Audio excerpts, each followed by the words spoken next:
चलो स्टार्ट करें। तो पहली शुरुआत गुड मॉर्निंग से।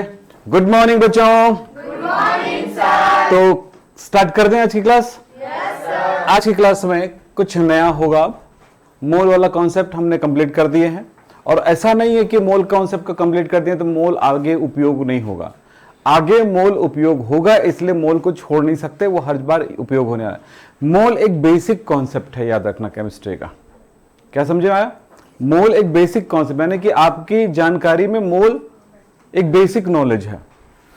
जैसे अगर हम कुछ पढ़ते हैं हिंदी में तो क ख ग घ होना जरूरी है, इंग्लिश जैसे पढ़ते हैं तो ABCD जानना जरूरी है, वैसे अगर केमिस्ट्री पढ़ते हैं तो मोल जानना जरूरी है। अगर ये नहीं तो आप कुछ नहीं कर सकते। जैसे मान लेते हैं कि आगे आप बहुत बड़ी बड़ी चीजें पढ़ना शुरू करते हैं तो बोलते हैं कि सर मेरे को तो क ख ग नहीं आता, तो मैं कैसे? तो वही चीजें रहेंगी यहाँ पे। मोल आपको ताकत देगा, मोल आपको वहां पे स्टेबल बना के रखेगा, मोल उसको आगे कॉन्सेप्ट को बढ़ाएगा। सो यहाँ पे जरूरत पड़ेगी इन चीजों की भी। रासायनिक संयोग का नियम हम आज जो पढ़ेंगे वो टॉपिक है हमारा। सबसे पहला टॉपिक हमारा आज के जो टॉपिक है मेन, वो है रासायनिक संयोग का नियम।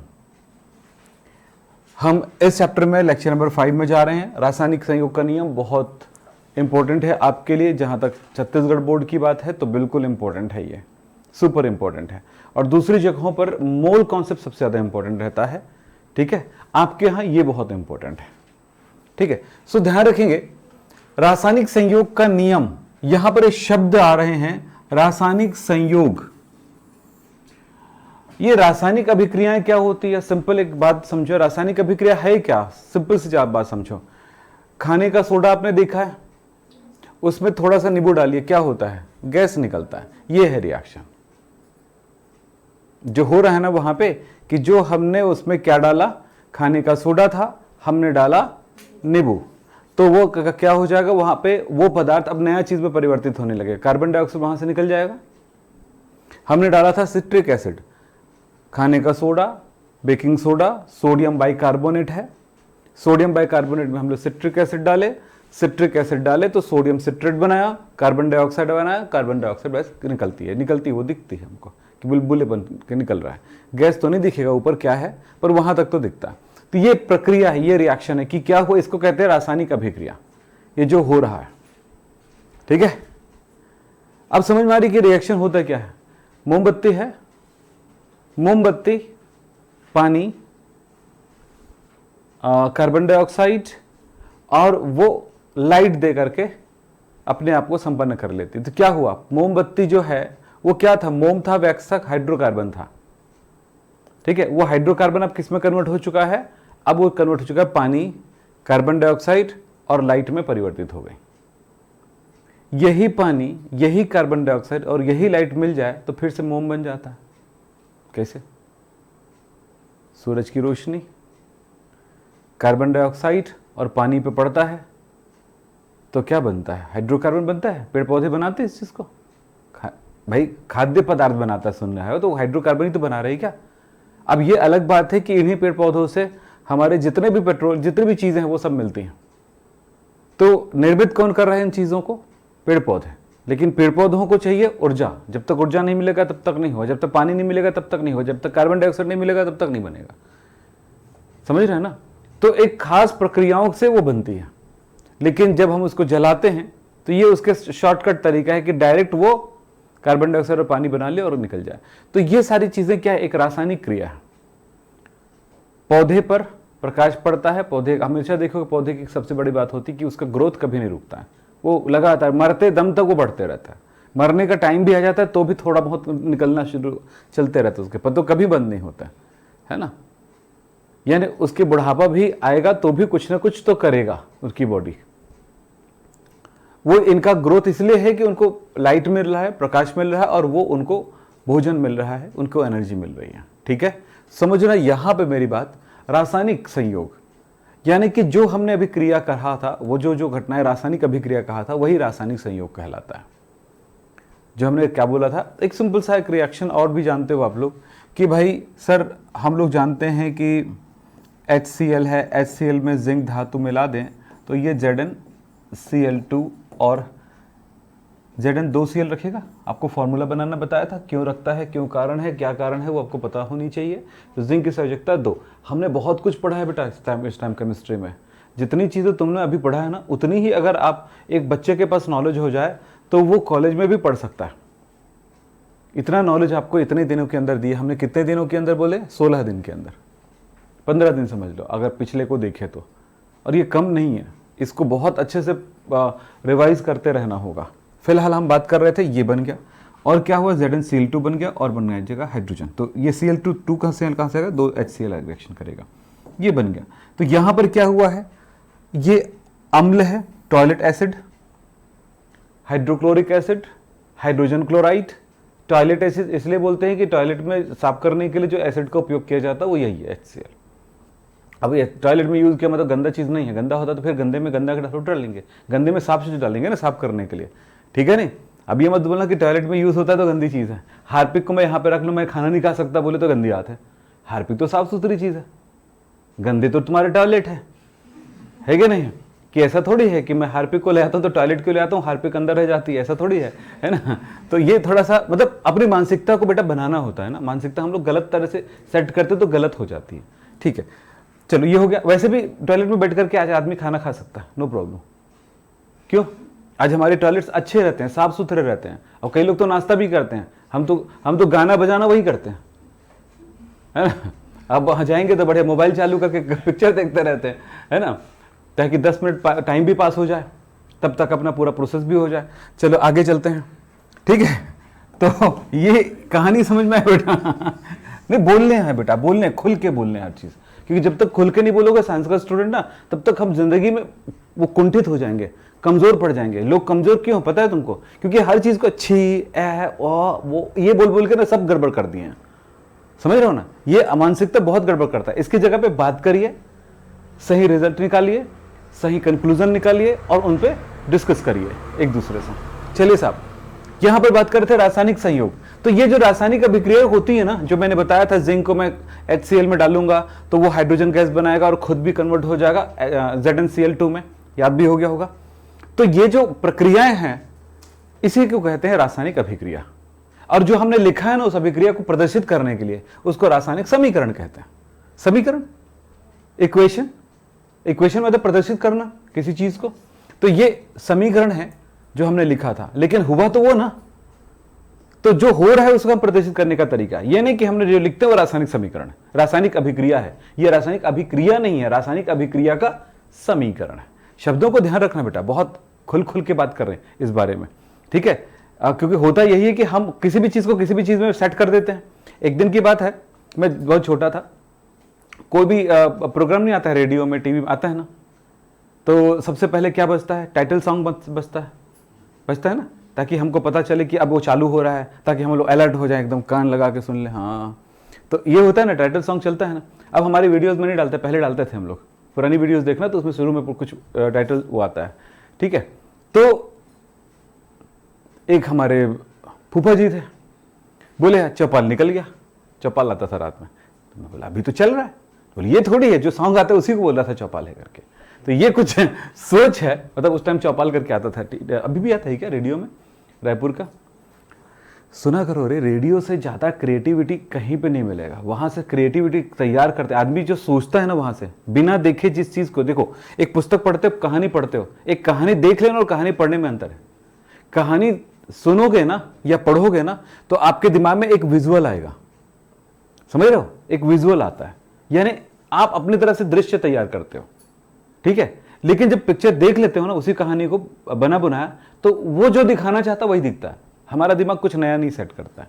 इसलिए बोलते हैं कि पुस्तक पढ़ना, सुनना ये बहुत जरूरी है, जिस उसके तुलना में कि विजुअल पूरी कंप्लीट चीजों को बना करके देखने से।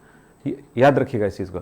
अमेरिका में एक रूल था कि टैबलेट यूज करने, मतलब ऐसे कॉपी पेन तो बंद कर दिया गया था, बहुत सारे स्कूलों में, लगभग स्कूलों में बंद कर दिया गया था, ठीक है? अभी पेपर में आया था कि वहां पे उन स्कूलों में अब कंपलसरी हो गया कि कॉपी और पेन लेके आएंगे और पुस्तक लेके आएंगे। पहले ओनली टैबलेट था, एक तो पकड़ लिए, ऐसे पकड़ लिए, ऐसे पकड़ लिए और निकल लिए स्कूल। तो बोझ कम हो गया इधर का। और पुस्तक निकालना तो उसी में पुस्तक है, उसी में सब कुछ है ना, रहता है ना सब कुछ। अब हमको बड़ा अच्छा लगा उन लोगों को, और लिखना भी हो तो वहीं से लिख सकते हैं ऐसे ही, ठीक है। पेट तो होता ही ना, लिखाई होती कि नहीं होती है, तो हो गया, फिर एक के बाद एक पेज हो जाता है। लेकिन अब ये सवाल आया कि उसे दो प्रॉब्लम आई, एक तो राइटिंग अच्छी नहीं रही, दूसरी जो पुस्तकों की जो गहराई है पढ़ने की वो खत्म हो गई, तीसरी बात यह है कि लिख लिख के जो प्रैक्टिस करने की आदत है वो खत्म हो गया।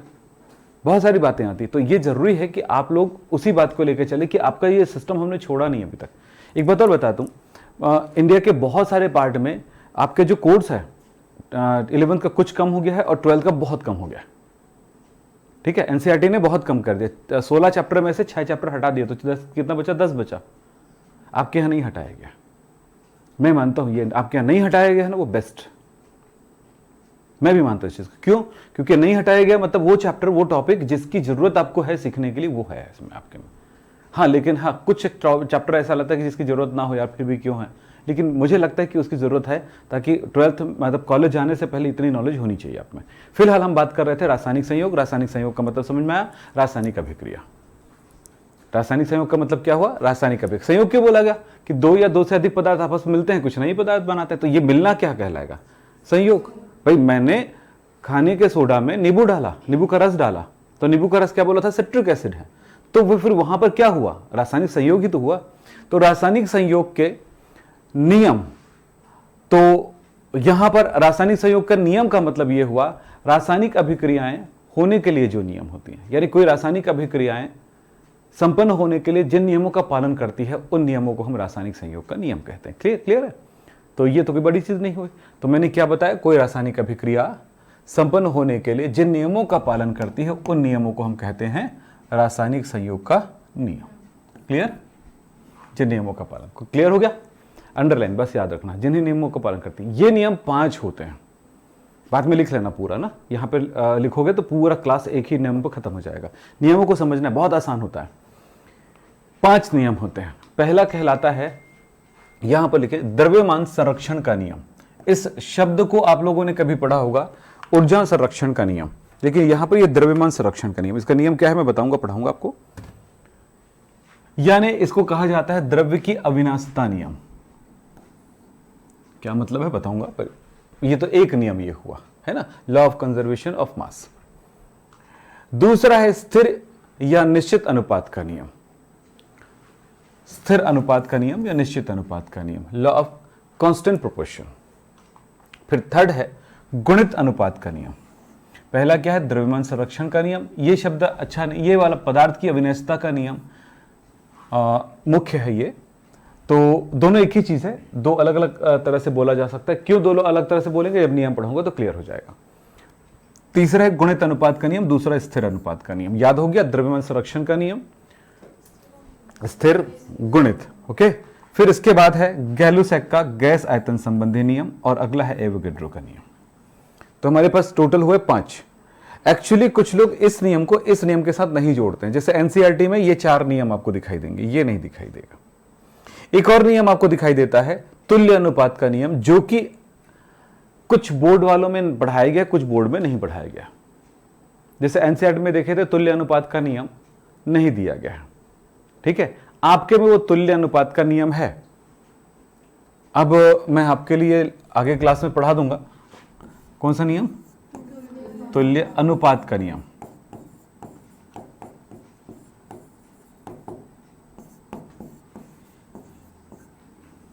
चलिए, तो ये यहां पर होता है लॉ ऑफ रेसिप्रोकल रेशियो। तो यहां पर है, उस नियम के बारे में बात कर रहे थे, तो यहां पर वो एक नया आपके में, नया नहीं बोलना चाहिए, वो आपके में है, ठीक है, जबकि दूसरे बोर्ड में नहीं है। तो मैं आपको ये भी समझा दूंगा, सबके लिए हो जाएगा ये। फिर चलिए साहब, सबसे पहली बात है कि ये याद हो चुका है ना आपको, क्योंकि इसके बगैर ये नहीं, ये नहीं, कब तक, जब तक ये नहीं। अब समझ में आई बात है? तो ये हर जगह मदद करेगा आपको। याद हो गया पक्का? अब सोच लो, इतने सारे याद रखने हैं, ये मेरी जबरदस्ती जिद है कि सबको याद रखना है, और ये फायदे वाली बात होती है। टीचर का जिद समझ लो, आपके फायदे होते हैं, ठीक है, हो गया। चलो, हम सबसे पहले पढ़ने वाले हैं द्रव्य, ऐसे इसको बोलेंगे द्रव्य की अविनाशिता का नियम। क्या? द्रव्य यहां पर पदार्थ शब्द का अर्थ देखो, द्रव्य और द्रव में अंतर है बेटा। द्रव मतलब लिक्विड और द्रव्य मतलब पदार्थ, मैटर। ठीक है, तो क्या है, द्रव्य की अविनाशिता का नियम, इसको कहा जाता है द्रव्यमान संरक्षण का नियम भी कहा जाता है। अब ये क्यों कहा गया, इसके बारे में बात करता हूं, कुछ बातों को ध्यान रखिएगा। इस नियम को दिया था लेवोजियर ने। किसने दिया था? लेवोजियर ने 1789 में। थोड़ा सा देख लेना, अलग अलग बुक में ये जो है ना डेट अलग है, आपके यहां कौन सा डेट चेक करने के लिए होगा, बाकी यही डेट मूल है, मेन रूल मूल, ये मतलब डेट है ना।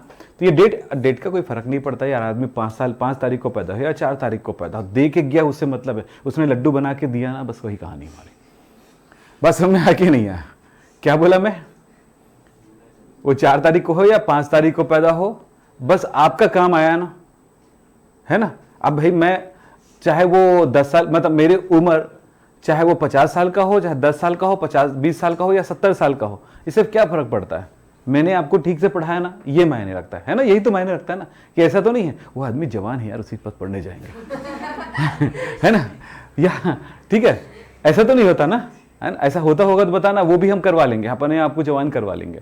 ठीक है, अब कैसे करवाएंगे यार, अब आजकल बहुत सारे ऑपरेशन होते हैं, स्किन चेंज करवा लेंगे, नया नया स्किन लगवा लेंगे, है ना, बहुत सारे काम होते हैं, ट्रीटमेंट होते हैं, तो वो भी हो जाता है। चलिए फिलहाल देखिए, तो लेवोजियर ने दिया था, किसने दिया था बेटा, लेवोजियर। इसीलिए लेवोजियर, ये नियम हमारी केमिस्ट्री का पहला नियम कहलाता है।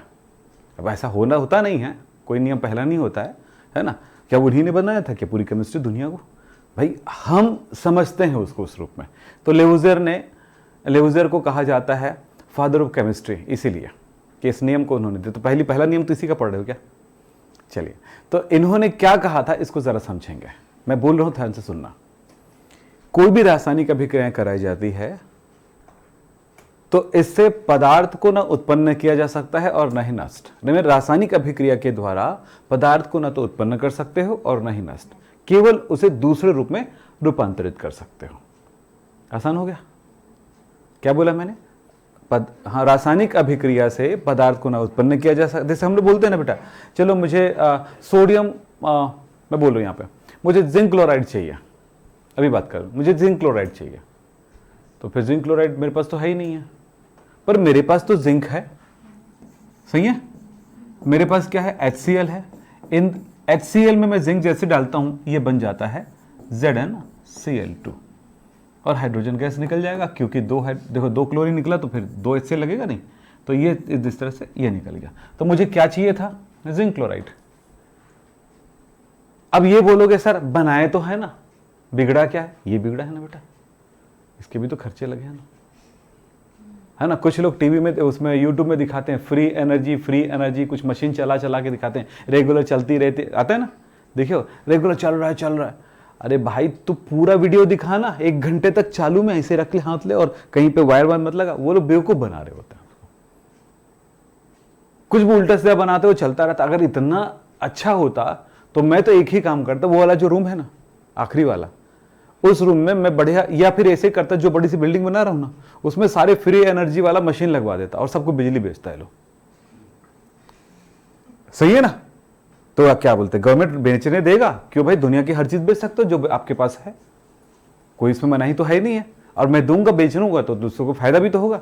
अब बोलो सर सोलर पैनल लगा करके बिजली तो ले सकते, तो फ्री कहां से हुआ, सूरज की ऊर्जा को हम एक्सेप्ट कर रहे हैं, यहाँ पे बस रूप चेंज कर रहे हैं। लाइट को हम किस में कन्वर्ट कर रहे हैं, इलेक्ट्रिसिटी में, वो कन्वर्जन है। तो बात समझ में आ गई, और ये कन्वर्जन बहुत महंगी है, क्योंकि पैनल ही बहुत महंगी है, समझ रहे हो। और उसकी भी कोई, आप बोलते हैं ना कि कभी खत्म नहीं होता, भाई साहब उसकी लाइफ, असली लाइफ जो है 15 साल है, फिर उसकी क्या बोलते हैं, उसका वर्किंग डाउन हो जाएगा, और डाउन हो जाएगा तो 20 साल तक चलेगा, ठीक है, वो और फिर डाउन हो जाएगा, एकदम खराब होने लगेगा, थोड़ा बहुत यानी काम चलाओ, ले यार तू मुंह खोले, हाथ तो दे ही देता हूं करके थोड़ा बहुत दे देता है, तो वो ज्यादा से ज्यादा 25 साल 30 साल चल जाता है, लेकिन उससे ज्यादा वो चलते, मतलब 30 साल तक उम्र तक वो बिल्कुल राम नाम सत्य की स्थिति में आ ही जाता है वो, ठीक है। अब बोलो सर तब तक तो बिजली दिया ना, तो वो 30 साल का जो बिल आने वाला था ना, वो पहले दिन दिए हो खरीद के, आप समझ में। और बीच बीच में हर 4 साल 5 साल में आपको बैटरी लगवाना पड़ेगा चार्जिंग के लिए, हो गया ना खर्चा। तो भाई 30 साल तक धीरे धीरे दे रहे हो इंस्टॉलमेंट में बिजली, तो ठीक ही है, सस्ती बिजली आ रही है अभी, ठीक, कुछ बातें समझना है, आगे जाके सस्ती हो जाएगी अलग बात है, आगे जाके कुछ टाइम बाद सस्ती हो जाएगी। फिलहाल ये समझ में आए बेटा।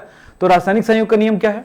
जितना पदार्थ लिया जाता है उतना ही बनता है, बस ये है, उसका रूपांतरण हो जाता है। तो क्या बोला? किसी रासायनिक अभिक्रिया में पदार्थ को न तो उत्पन्न किया जा सकता है और न ही नष्ट किया जा सकता है, केवल उनका रूपांतरण होता है। तो यहां पर इस बात को थोड़ा दूसरे तरह से बोलेंगे, ठीक है? ये तो बोलने का तरीका हुआ। इसको क्या कहते हैं? द्रव्यमान संरक्षण, पदार्थ क्या बोलते हैं उसको? द्रव्यमान संरक्षण का नियम कहेंगे। तो इसको थोड़ा सा मैं बढ़िया सा रूप में ले लेता हूं।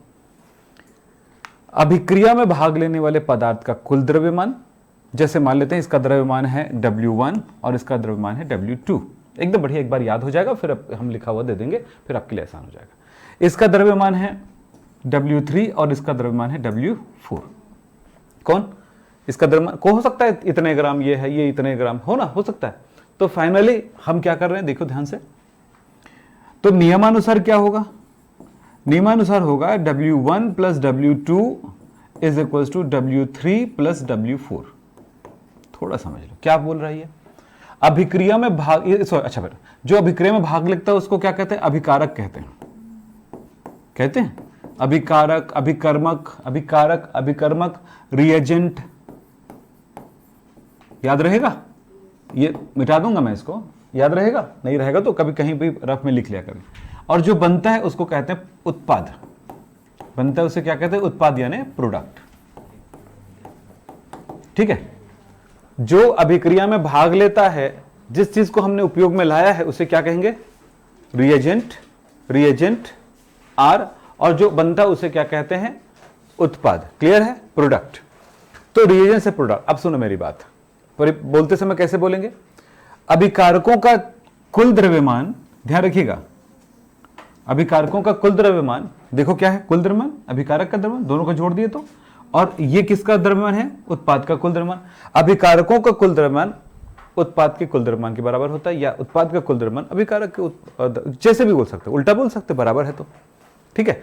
तो ये क्या होता है? दोनों बराबर होता है। मतलब किसी रासायनिक अभिक्रिया में भागने वाले पदार्थों का कुल द्रव्यमान उत्पन्न होने वाले पदार्थों के कुल द्रव्यमान के बराबर होता है। ये नियम है इसका। तो द्रव्यमान क्या रहेगा? बराबर रहेगा ना, मतलब संरक्षित हो गया ना, ज्यादा इसका वेट बढ़ा ना घटा। ठीक है? तो इसी को बोलते हैं द्रव्यमान संरक्षण का नियम। तो इस नियम को थोड़े से एक एक स्टेप बाय स्टेप मैं आपको समझाते हुए चलता हूं। ओके, क्लियर हो गया? ये अब याद हो जाएगा बेटा, नियम तो पूरा समझ में आ गया, तो याद होना बड़ा आसान हो जाएगा। क्या है?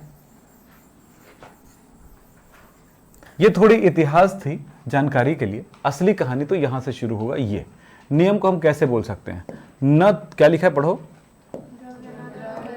द्रव्य को न तो बनाया जा सकता है और न नष्ट किया जा सकता है, इसलिए हम क्या कहते हैं? इसको द्रव्यमान संरक्षण नियम कहते हैं।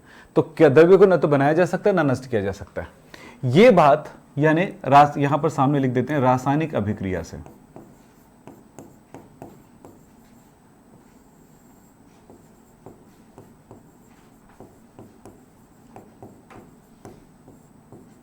रासायनिक अभिक्रिया से, द्रव्य मतलब पदार्थ, मैंने पहले बताया द्रव्य, द्रव मतलब होता है लिक्विड, है ना, और द्रव्य मतलब पदार्थ यानी कि मैटर। तो मैटर को न तो बनाया जा सकता है और न ही नष्ट किया जा सकता है। किससे? रासायनिक अभिक्रिया, क्योंकि हम रासायनिक अभिक्रिया के नियम पढ़ रहे हैं ना। क्लियर होगा एकदम बात? अब इसको बड़े अच्छे तरीके से, जो मैंने अभी एक एग्जांपल देके समझाया था रिएक्शन में, वही बात आप यहां पर समझें कि यहां पर क्या बोला मैंने। जब कोई रासायनिक अभिक्रिया कराई जाती है तो अभिक्रिया से प्राप्त उत्पाद का कुल द्रव्यमान अभिक्रिया में भाग लेने वाले अभिकर्मकों के कुल द्रव्यमान के बराबर होता है। जब कोई रासायनिक अभिक्रिया कराई जाती है तो उत्पाद का कुल द्रव्यमान अभिक्रिया में भाग लेने वाले पदार्थ के कुल द्रव्यमान के बराबर होता है। अर्थ, ना उसका उत्पाद का जो द्रव्यमान है ना ज्यादा हुआ ना कम हुआ। ज्यादा होता मतलब पदार्थ बन रहा है, और कम हो रहा है मतलब पदार्थ खत्म हो रहा है। समझ रहे हैं ना? तो पदार्थ का कुल द्रव्यमान बराबर होता है दोनों कंडीशन में। मतलब हम समझ सकते हैं,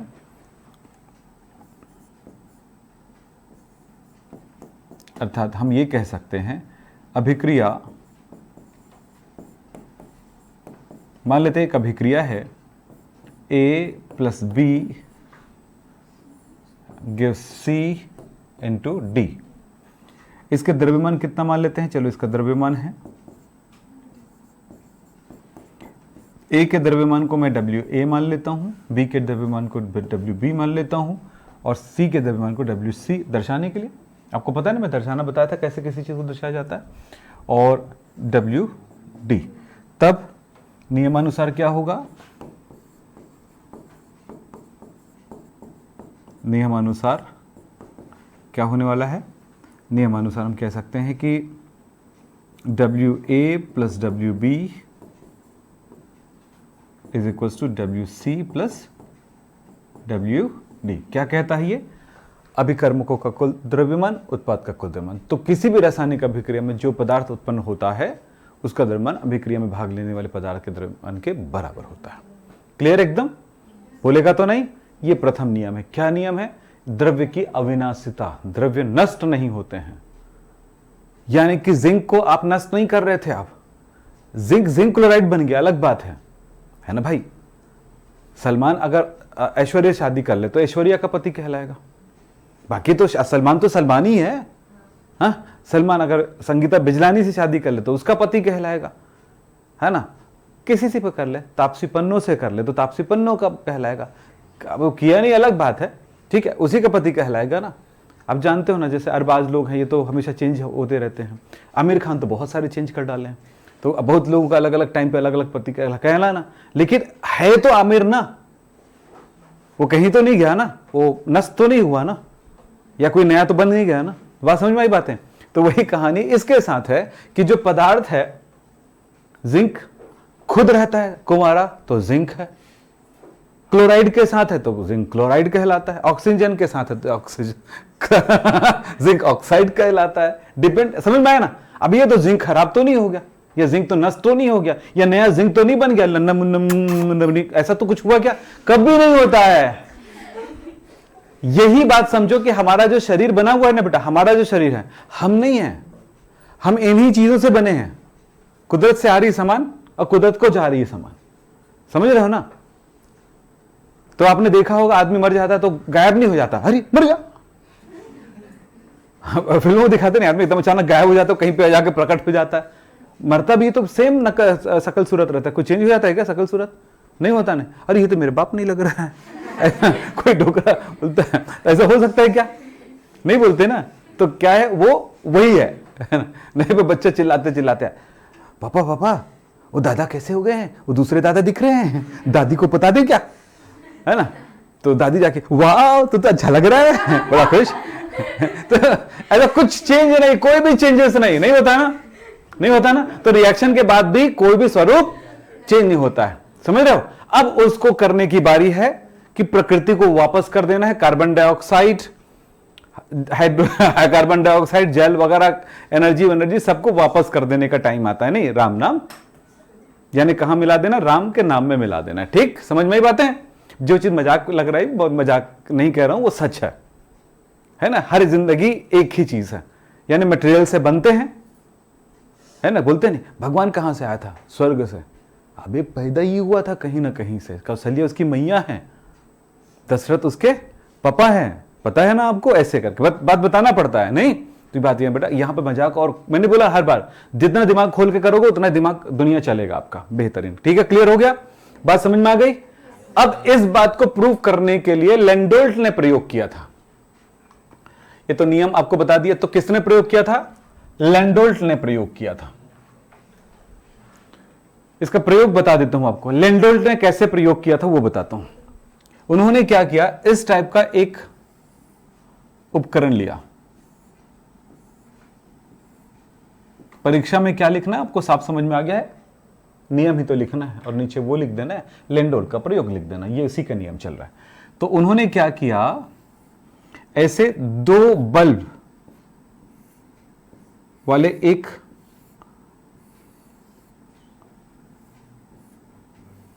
देखो, दो बल्ब है, दो बल्ब वाले ऐसा एक पात्र लिया, एक उपकरण लिया, छोटा सा, इतना बड़ा, ठीक है। एक में उन्होंने एक पदार्थ लिया, चलो मैं कोई भी पदार्थ ले लेता हूं, चलो मैं इसमें ले लेता हूं NaCl का विलयन ले लेता हूं। एक क्यों लिखूंगा तो समझना ना, जलीय विलयन है, बहुत लंबा लिखते हैं ना बेटा, उस शॉर्ट में हो गया। क्या लिखा मैंने? AQ। AQ का मतलब आप जानते हो क्या है? Aqueous solution. एक्वस मतलब होता है, एक्वा मतलब पानी, एक्वा मतलब पानी, एक्वागार्ड पानी, एक्वा फ्रेश। एक बार मैं गया कहीं पे किसी शॉप में और वो बोलता है कि एक आदमी, साहब आप एक काम करिए, कोलगेट लेते हैं ना, आप एक्वा फ्रेश लीजिए। वैसे ही मैं थोड़ा सा वो फ्रेंकली हो गया, वो भी संभाल ले रहा था, मैं भी संभाल ले रहा था, तो बैठा था, तो बोलता है साहब आप एक्वा फ्रेश लीजिए, उसमें एक्वा होता है। अच्छा, तो मैं, अब चूंकि आप जानते हो तो आप बोल सकते हो कुछ, तो कुछ नहीं बोला मैं। हाँ, तो सर एक्वा क्या होता है? बोले बड़ी गजब की चीज़ है यार, एकदम फ्रेश लगता है। अच्छा, मैं बोले एक्वा मतलब पानी होता है सर। अच्छा ऐसा है क्या? बड़ा उसका बोलने का जो तरीका था थोड़ा वो हो गया। बोले सर नाम बहुत तरह से रखते हैं, है ना, तो aqua, Aquaguard, aqua fresh, aqua, ये बहुत सारे नाम रखते हैं। तो एक्वा मतलब होता है पानी, है ना, जल। तो क्या हुआ ये? तो ये क्या था? जलीय विलयन।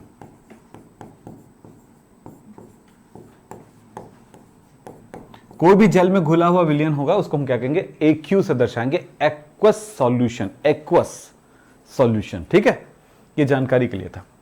अब देखिएगा, मैंने लिया NaCl का एक्वस सॉल्यूशन और दूसरे साइड मैंने लिया AgNO3 का एक्वस सॉल्यूशन। कोई भी दो पदार्थ ले लीजिए, एक्वस AQ, कोई भी दो पदार्थ ले लीजिए जो आपस में रिएक्शन करता हो, एक को एक बल में रखिए, दूसरे को दूसरे बल में रखिए। उसके बाद इनको आप क्या कर दो? पिघला के बंद कर दो। कांच है ना, कांच को गर्म करके पिघल जाती है, पिघलने के बाद उसको टाइट कर देते हैं, बंद हो गया पूरा। अब ये काम हो गया। इसके बाद इन्हें तौल लेना है।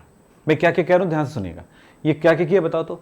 H आकार की लेंडॉल्ट नली है, इसको लेंडॉल्ट ट्यूब भी कहते हैं या H ट्यूब भी कह सकते हैं। ठीक है, H ट्यूब, लेंडॉल्ट ट्यूब कहते हैं। चलिए, लेंडॉल्ट ने प्रयोग किया था इसमें और इन्होंने लगभग 15 सालों तक पूरा इसी पे काम किया उसमें, कि इस नियम को साबित करने के लिए कि ये सही है कि गलत है। हजारों हजारों प्रयोग किए उन्होंने। ठीक है, कि ये सिद्ध करने की कोशिश कर रहे थे कि क्या यह सच है ये बात कि पदार्थ को ना उत्पन्न कर सकते हैं ना नष्ट कर सकते हैं। ठीक, तो क्या हुआ जरा देखिए। तो क्या क्या बोला मैंने? दो पदार्थ जो आपस में रिएक्शन कर सकते हैं, कोई भी ले सकते हैं, ऐसा कोई नहीं मैंने जो लिया वही है, दूसरी चीजें भी ले सकते हो। उन्होंने लिया, फिर उसके बाद इनको अच्छे से एयर टाइट, मतलब इसको बंद कर दिया, कॉर्क नहीं लगा, इसको पिघला के, कांच रहता है ना, पाइप रहती है ना, गर्म करोगे तो पाइप पिघल जाएगा, ऐसे खींचोगे तो चिपक जाता है फिर वो, और बंद हो जाता है। ठीक, ये ट्यूब बंद हो गया पूरी तरह से। फिर उसे तौल लिया गया, पढ़ लेना बुक में लिखा है, तौल लिया गया, पहला काम हो गया। तो हमने किसको तौला? अभिकर्मकों के द्रव्यमानों को तौला। ठीक है, तो तौला तो जो उसका द्रव्यमान क्या मिलेगा? WR मिलेगा। बोलो क्यों? R मतलब रिएक्टेंट, अभिकर्मक। समझ रहे हो ना मेरी बातें बेटा? तो ये क्या हुआ? रिएक्टेंट द्रव्यमान मिल गया, कितना? अभिकर्मकों का द्रव्यमान। तो किसका किसका द्रव्यमान था इसमें? कांच का भी है, ऐसा मत बोलना, कांच का भी है। तो और क्या है? NaCl का है और AgNO3 का, सबका द्रव्यमान हो गया। ठीक है, कांच का द्रव्यमान तो कहीं नहीं जाएगा ना, कांच तो वहीं रहेगा, तो रहने दो, इंक्लूड है बर्तन के वेट के साथ। फिर इसके बाद इनको अच्छे से मिक्स किया गया। अब मिक्स करोगे, पकड़ के हिलाओगे तो नहीं जाएगा क्या? इधर का द्रव इसमें एक दूसरे मिक्स होगा नहीं। तो जब तक मर्जी उसका दिल लगा के, जब तक उसका मन नहीं रह गया, तब तक वो क्या करते रहा? मिलाते रहा, मिक्स करते रहा। मिक्स करेगा तो क्या बनेगा? मिक्स किया तो उन्होंने देखा, वो तो जानते हैं ना, AgNO3 की रिएक्शन कराओगे किसके साथ? NaCl के साथ, सॉरी यार, NaCl के साथ, तो Ag और Cl निकल जाता है रिएक्शन करके, तो NaCl बन गया, प्लस बचा क्या है? कुछ नहीं होता, पॉजिटिव इसके नेगेटिव के साथ, इसका नेगेटिव उसके पॉजिटिव, यही रिएक्शन होता है। तो क्या हुआ? बोलो ना, ये क्या चीज है? Ag प्लस है और NO3 माइनस है, और ये क्या चीज है? Na प्लस है और Cl माइनस है। तो ये पॉजिटिव इसके नेगेटिव के साथ और इसका ये पॉजिटिव इसके नेगेटिव के साथ। समझ में आया ना बात? तो क्या हुआ? Ag है, Cl के पास, हाँ, अब क्या हो जाए? Cl, तो क्या बन जाएगा? अच्छा सॉरी, NaCl लिख दिया क्या मैंने? क्या बनेगा? AgCl बना, प्लस क्या बन गया? NaNO3 बन गया। रिएक्शन सिंपल, छोटी छोटी रिएक्शन आप करते रहोगे ना, तो फिर बाद में जब रिएक्शन की बारी आएगी, जब मैं सिखाऊंगा, उस टाइम आपको एकदम हल्का लगेगा। और बिल्कुल भी एकदम ब्लॉक कर दोगे ना माइंड की, भाई चलो यार नहीं समझते, उसी टाइम समझेंगे करके, तो फिर वहां पे बहुत तकलीफ होगा। क्लियर है? तो पहले ये इसका विलयन था ये, अब ये नया चीज बन गया, ठीक है, मतलब ये गायब हो गया, वो बन गया।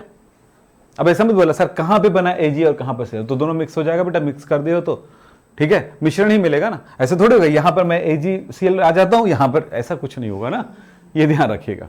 तो क्या हुआ, ये दो अलग अलग पदार्थ की मिला आपस में, जैसे मिलते हैं वो नया चीज बना लेता है, ये बना लिया।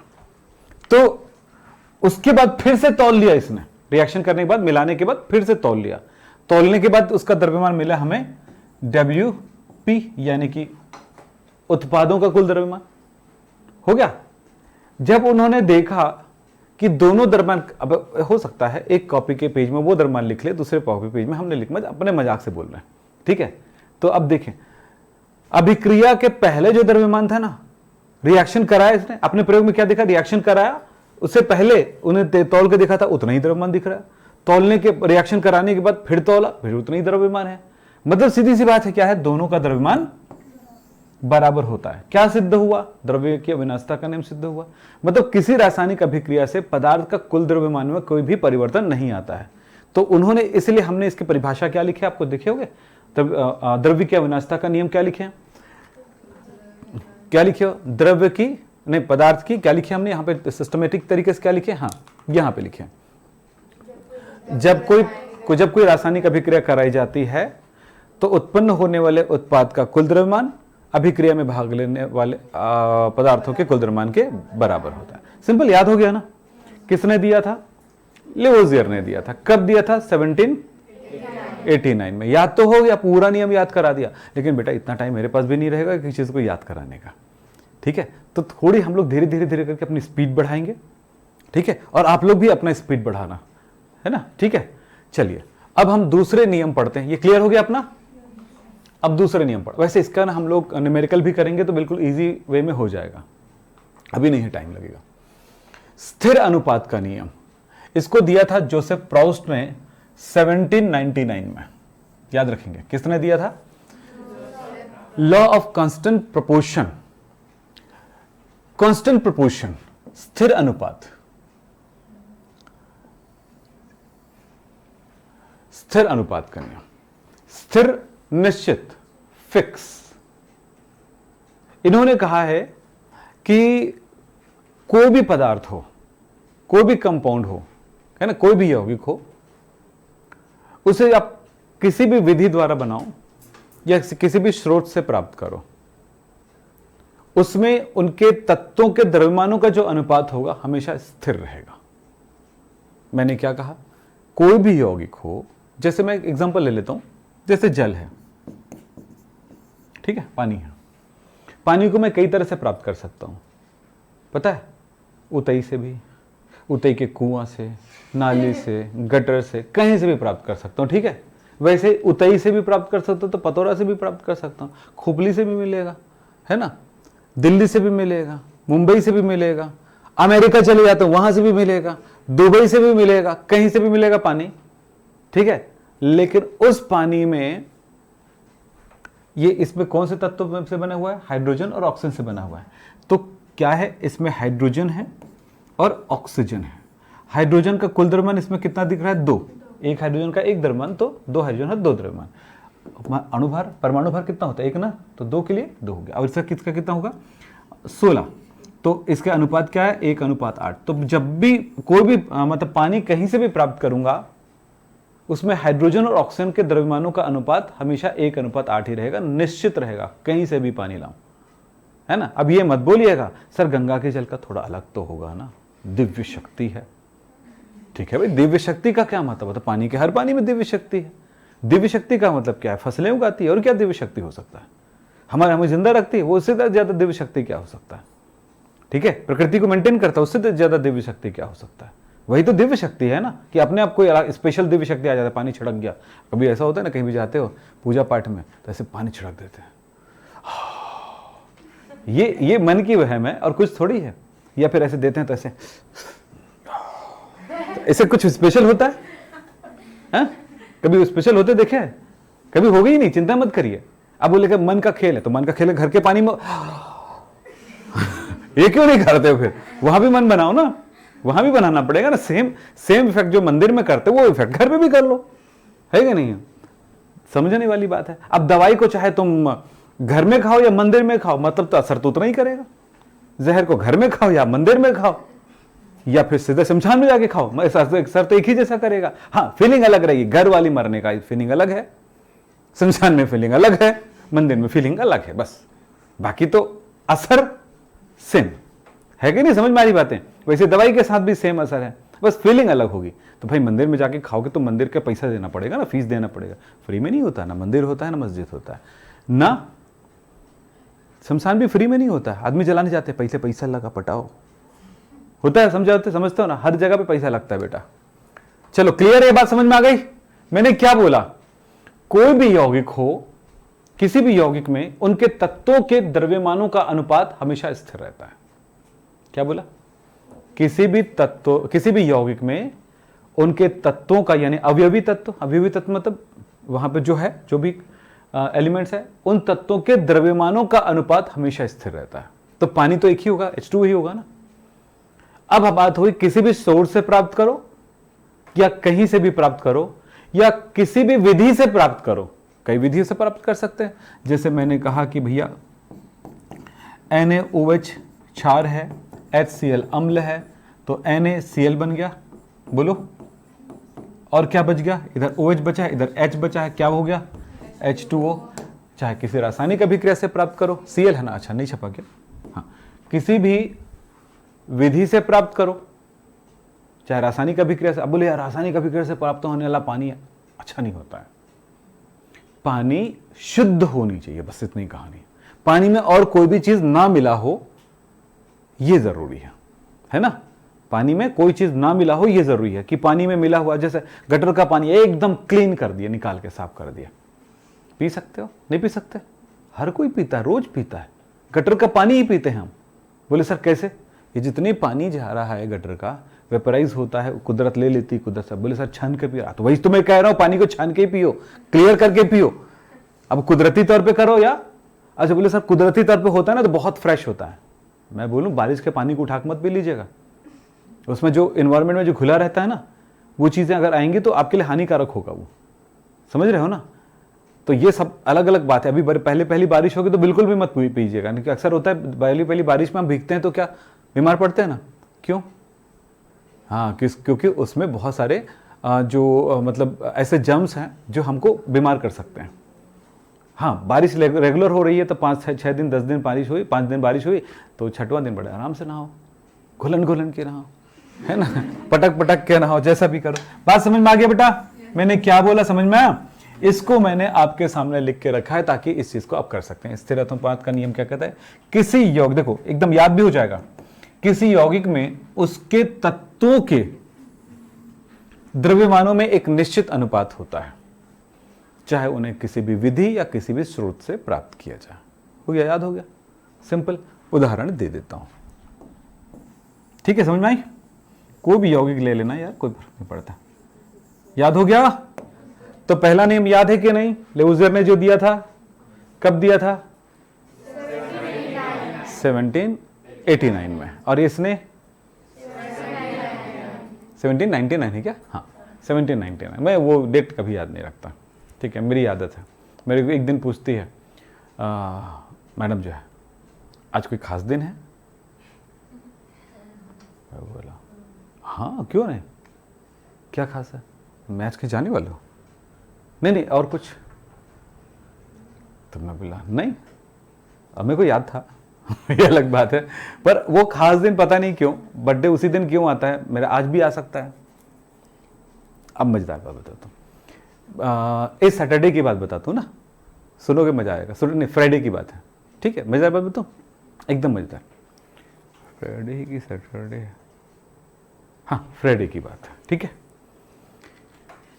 मेरे दिमाग में एक चीज आई, बताऊं? अच्छा लगेगा सुन के, अच्छा लगेगा। मैं बोला मेरा बर्थडे कब आएगा? बोले 5 को। गिफ्ट करेगी कुछ? नहीं करो ना तो बोलती नहीं तो नहीं, हाँ बोलना है सर का। चल ठीक है, आज ले लें पता है मेरे बर्थडे कब है? 5 सितंबर, शिक्षक दिवस। ठीक है, रियल है वो। मेरे आदि का भी है 5 तारीख को। तो मैं बोला गिफ्ट लेगी ना तो चल ना, अभी लेना, अभी लेना। तो क्या चाहिए? पियानो। कितने बजे की बात है? 12 बजे, 12:30 की। कितने बजे की बात है? 12:30 बजे की। 12:30 बजे को हमने डिसाइड किया, मतलब बात हुई। 12:45 पे क्लियर हो गया कि अब चलना है ना। फिर इधर का क्लास वाला पूरा किया, फिर निकल लिए, 3 बजे लेवा गया। तो समझ रहे हो क्या कहानी है? अब जरूरी थोड़ी कि बर्थडे के दिन लोग लेके दोगे तब लोग लेके दोगे, है ना, अभी दो ना। तो ये मजेदार किस्सा आप लोग भी करना ऐसे ही, कोई जरूरी थोड़ी है। अब 5 साल का गिफ्ट मांग के रख लेना, इस साल का, उस साल का, उस साल का। 6वें साल नहीं लेंगे, 6वें साल बोलना कि ये अगले साल का है। ठीक है, चलो आगे बात करें। आज हमने 2 नियम पढ़ा बेटा, याद करने के लिए पूरी बात है। याद हो गया? तो पहला नियम याद है क्या? किसी रासायनिक अभिक्रिया में, किसी भी रासायनिक अभिक्रिया में उत्पन्न होने वाले उत्पादों का कुल द्रव्यमान अभिक्रिया में भाग लेने वाले अभिकारकों का द्रव्यमानों का योगफल के बराबर होता है। ठीक है, या यूं कह सकते हैं किसी भी रासायनिक अभिक्रिया से पदार्थ को या द्रव्य को ना उत्पन्न किया जा सकता है और ना ही नष्ट किया जा सकता है, केवल उनका रूपांतरण ही संभव है। बोलने के कई तरीके। ओके, ये वाला नियम भी बड़ा याद हो गया होगा, है ना। क्या नियम था? कि किसी भी यौगिक में उनके तत्वों के द्रव्यमानों का अनुपात हमेशा स्थिर रहता है। बेटा मैं इतनी सारी बातें क्यों करता हूं? क्योंकि कोई चीज एकदम ऐसा नहीं लगे कि यार पकड़ के रखे। इससे क्या होता है पता है? आप आगे बड़ी बड़ी चीजों को समझ नहीं पाओगे। फिर समझ रहे हो, छोटी छोटी बातें तो एकदम आसान हो जाता है, याद कर सकते हैं, रट्टा मार सकते हैं। एक मैं 2-2 पेज भी दूंगा ना, पूरा रट्टा मार के सुना दोगे, लेकिन 2 पेज में सीमित हो जाओगे। तो मैं नहीं चाहता 2 पेज में सीमित, तो पूरा लंबा। क्लियर हो गया बेटा? तो क्या क्या याद रखना है? वहां पे क्या था? अभिक्रिया के बाद और पहले का द्रव्यमान बराबर। यहां पे क्या था? स्थिर अनुपात, यौगिक में उनके तत्वों के द्रव्यमानों का अनुपात स्थिर रहता है। चलो उदाहरण देता हूं मैं, ध्यान लिखिएगा। कोई भी चीज में उदाहरण ले सकते हो। उदाहरण पहला, जल को विभिन्न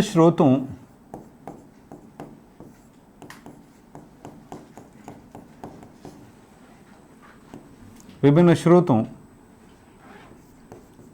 जैसे नल, कुआं, है ना, तालाब आदि, लिख देता हूं, मेरे को क्या फर्क पड़ता है, आदि से प्राप्त किया जाए। किसी भी स्रोतों, यह आदि, या लिख देता हूं, या विधि, विधियों, जैसे रासायनिक बहुत सारी अपनी विधियां होती हैं, है ना। जैव या रासायनिक विधियों से प्राप्त किया जाए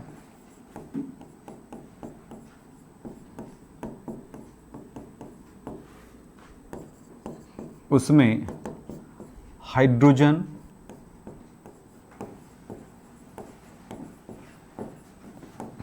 और ऑक्सीजन के द्रव्यमानों का अनुपात कितना होगा? बताओ, हाइड्रोजन उसका अनुपात क्या होगा? हाइड्रोजन अनुपात ऑक्सीजन, क्या बोला था मैंने? 2:16, यानी कि 1:8 होगा। ठीक है, जो कि स्थिर है। दूसरा एग्जांपल आप लोग इसका बना लेना, CO2 का लिख लोगे तो आप अपने हिसाब से लिखते रहना। तो कार्बन और ऑक्सीजन का अनुपात क्या होगा? कार्बन 12, ऑक्सीजन 16 दूनी 32, यानी कि हमारे पास कितना होगा? 6:16, है ना। या और सरल करूंगा तो कितना हो जाएगा? 3:8।